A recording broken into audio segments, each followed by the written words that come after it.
V T Bhattathiripad 1896 Malappuram ജില്ലയിലെ പൊന്നാനിയിലാണ് ജനിച്ചത്.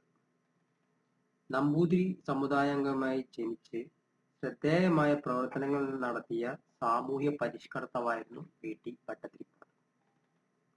1908 സ്ഥാപിക്കപ്പെട്ട യോഗക്ഷേമ സഭയുടെയും അതിന്റെ പോഷക സംഘടനയായ യുവജന സംഘത്തിന്റെയും അതിന്റെ മുഖ്യപത്രമായ ഉണ്ണി നമ്പൂതിരിയുടെയും അമരക്കാരനായിരുന്നു വി ടി ഭട്ടതിരിപ്പാട്. ദേശമംഗലത്ത് ശങ്കരൻ നമ്പൂതിരിപ്പാടായിരുന്നു യോഗക്ഷേമ സഭയുടെ പ്രഥമ പ്രസിഡന്റ്.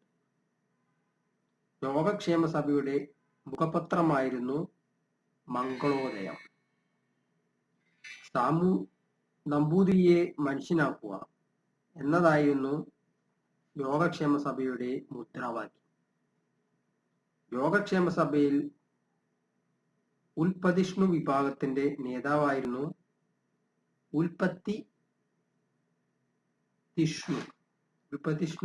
വിഭാഗത്തിന്റെ നേതാവായിരുന്നു വി ടി. വിജാതീയ ബന്ധ പരിഷ്കരണം, കുടുംബമുറിക്കൽ, അന്തർജനങ്ങളുടെ വേഷപരിഷ്കരണം, മിശ്രഭോജനം തുടങ്ങിയ പരിപാടികൾക്ക് വി ടി നേതൃത്വം നൽകി. രജനി രംഗമാണ് വി ടിയുടെ ആദ്യത്തെ കഥാസംഹാരം. കണ്ണീരും കിനാവും, കർമ്മവിഭാഗം എന്നിവ വി ടിയുടെ ആത്മകഥകളാണ്. 1929 വി ടിയുടെ ആദ്യ നാടകമായ അടുക്കളയിൽ നിന്ന് അരങ്ങത്തേക്ക് രചിക്കപ്പെട്ടത്. 1931 തൃശൂരിൽ നിന്നും കാസർഗോഡേക്ക് അദ്ദേഹം യാചനയാത്ര സംഘടിപ്പിക്കുന്നത്. ഗുരുവായൂർ ക്ഷേത്ര പ്രവേശന പ്രചാരണ ജാഥയിൽ പങ്കെടുത്ത വി ടി അയിത്തോച്ചാടനത്തിന് ഇനി നമുക്ക് അമ്പലങ്ങൾക്ക് തീ കൊളുത്തുക എന്ന ലഘുരേഖ പ്രസിദ്ധീകരിച്ചു.